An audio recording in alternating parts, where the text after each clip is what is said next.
इसमें हम देखें तो ईरान की सूरत हाल में भी सूरत हाल ये है कि ये दो सिस्टम्स के दरमियान जंग है। ये दो मुल्कों के या दो फरीकैन के दरमियान कोई कॉन्फ्लिक्ट नहीं है।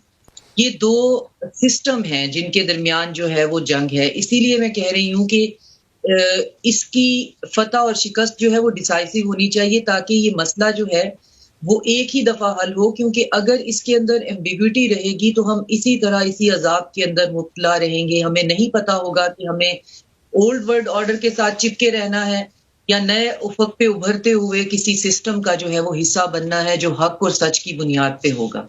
तो दुनिया में इस वक्त बहुत क्लियर डिवीजन है। ये आपको इवन ब्रॉडर वेस्ट में भी दिखाई देती है कि वो लोग खुद जो हैं इस सहूनियत से, इस एंटी क्राइस्ट होने से, ये सैटनिज्म से और एप्स्टीन आइलैंड से बहुत ज्यादा जो हैं वो खुदा का खौफ रखने वाले लोग जो हैं वो घबरा गए हैं और डरे हुए हैं।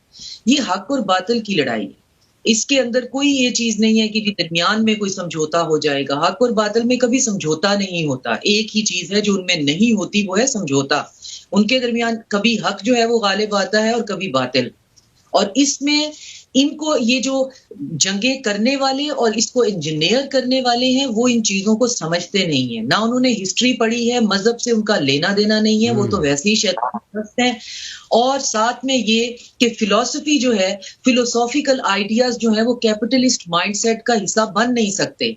जहां आपका जिंदगी का मतमा नजर ही मालो मता इकट्ठा करना हो और आपको पैदा होते ही पता हो कि आपकी पूरी जिंदगी का मकसद ये है, तो आज आप ना शहादत को समझ सकते हैं, ना कुर्बानी को समझ सकते हैं, ना अपने मुल्क के लिए, उसकी सॉवरेनिटी के लिए खड़े होने को समझ सकते हैं।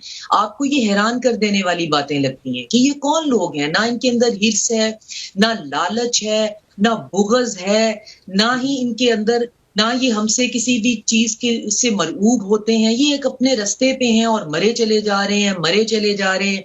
हम मरे इसलिए चले जा रहे हैं क्योंकि हम अकेले अकेले हैं।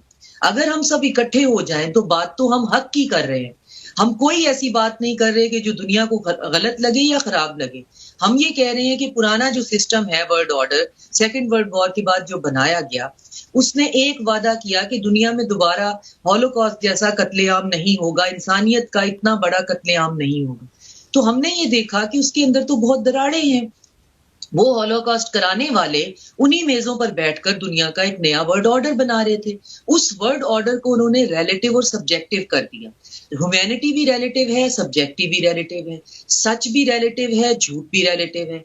ये दुनिया को चलाना चाहते हैं और तब आके ये हैरान हो जाते हैं। और जब तक हम इकट्ठे नहीं होंगे डॉक्टर साहब, और हमारे अंदर ये चीज, मैं पाकिस्तानी हूँ, ईरान पे अटैक का मेरे से इस वक्त क्या लेना देना है, लेकिन मुझे ये समझ में आ रहा है कि ये दो सिस्टम आपस में टकराए हुए हैं। और अगर ईरान इस सिस्टम की एक कड़ी के तौर पे गिरता है तो वो उसका फर्क मुझ पे, मेरी जात पे और मेरी सराउंडिंग पे हर सूरत पड़ेगा, क्योंकि मैं उस एप्स्टीन आइलैंड का हिस्सा नहीं बनना चाहती जिनकी उनका मतमा नजर ही ये है कि या तो बच्चियां जो है खुदा न खास्ता उनको रेप किया जाए या कल की तरह 150 बच्चियां स्कूल के अंदर मार दी जाए।